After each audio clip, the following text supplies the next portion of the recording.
All right, next up, let's take a look at the T-Motor BMS Raptor V2 2306.5 2000 kV motor. What do you think about this, Josh? It's $28, Plenty. Why is it? It is $28. That's what do you 100%. T-Motor? How good do you think your crap is? It's not even a unibell. It's not even a single piece bell. What is about this motor that makes it $28? Like, what is it? Does it have, I don't know. They're not even going to tell us. Does it have a titanium shaft? Does it have frickin' infinity gems built into the base? What is this motor? Why is it $28? This motor comes with the life gem. The money gem. It's I don't know, man. I can't understand. Like, the T-Motor F40 is a high-priced motor, but I think it is an extremely good motor. It has a balance of lightweight and performance. Is it that much better than a $22 iFlight Zing? I don't know. But the T-Motor F40 or F60, no one could argue that it's not like a really, really amazing motor. It also doesn't have a single piece bell. I don't know, Blunty. I'm a little annoyed at this motor because of its price.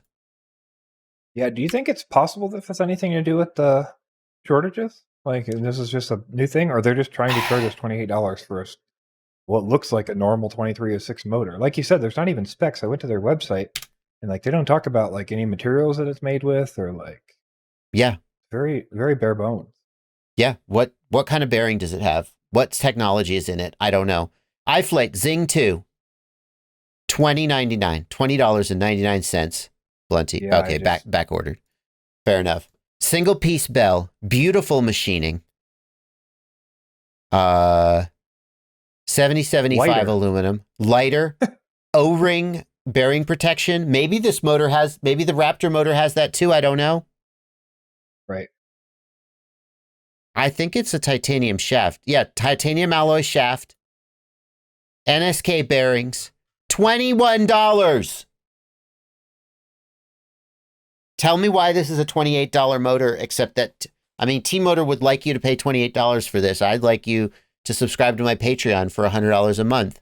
We'd all like things. I don't see it. Yeah.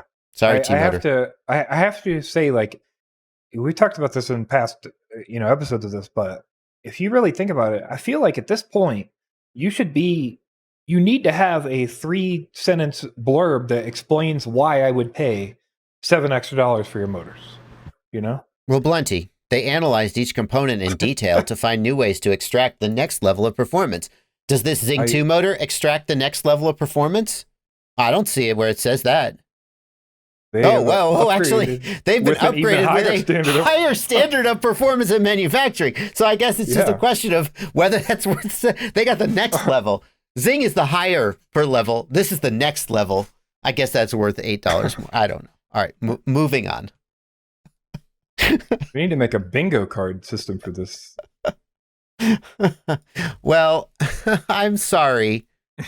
I'm sorry to have just spent 5 minutes crapping on an expensive motor, because the next thing up is the HypeTrain LetsFlyRC 2306 1850 kV. And I'm worried that I'm going to upset my friend Sean because it's a $26 motor. I could tell you already it's a Unibell. So. No, there it is, boys. There it is. We've already done better. Also, Sean gave you 2 paragraphs about why he feels this is the motor you should buy, so at least he is trying to justify it. High amperage, thicker winding. So what do we got here? It's a $26 motor. So again, I'm not trying to suggest that everyone should only ever buy Zing motors, but I am saying when you can buy a Zing 2 motor for $21 with titanium shaft, NSK bearing, all that good stuff, every motor that is more than $21 has to at least justify its price compared to that.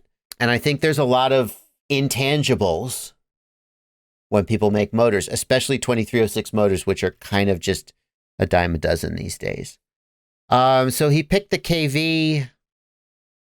Yeah, to me, it seems like this is just a, hey, here's my name on a motor. It's a little more. It's got cool colors, and it's Unibel. It's an EZO bearing. That's good. EZO bearing.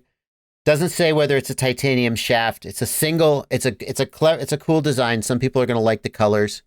Get the Green Goblin colors. Doesn't say whether it's a titanium shaft. Maybe it is. Doesn't say what the aluminum alloy is. It does say there's an EZO bearing, so that's good. And Unibel. So motor manufacturers, we need to know these things. Is this 7075 or 6068 or whatever aluminum? I appreciate Rotor Riot that you got the bearing and the other specs, but we really need all the specs to be able to compare these things. And frankly, Blenty, I think a lot of times when they leave the specs off, it's because they don't have a titanium shaft, or they would say. They're not using the 7075 aluminum, or they would say. Yeah, as a consumer, it's hard to, assume anything other than that, Yeah. Also, just like stuff small, like weight, 30 grams, but is that with or without motor wires? Because most people will tell you that. So trying to compare, that's important. Just it's like true. It's true. All right. So it's a 2306 1850 kV motor. It's a little lower kV, so you're going to get a little bit longer battery life with a little bit less top end. But most people don't need that top end. And of course, you're supporting Sean LetsFlyRC, who is an all-around great dude. I mean, let's be honest, he gets a cut. He gets a couple bucks off of each of these motors, and it's an easy way to support him if you're a fan of his. So, all right. Well, I've just been kicked out of Rotor Riot for being a bad shill. Moving on. Where are we going next, Plenty?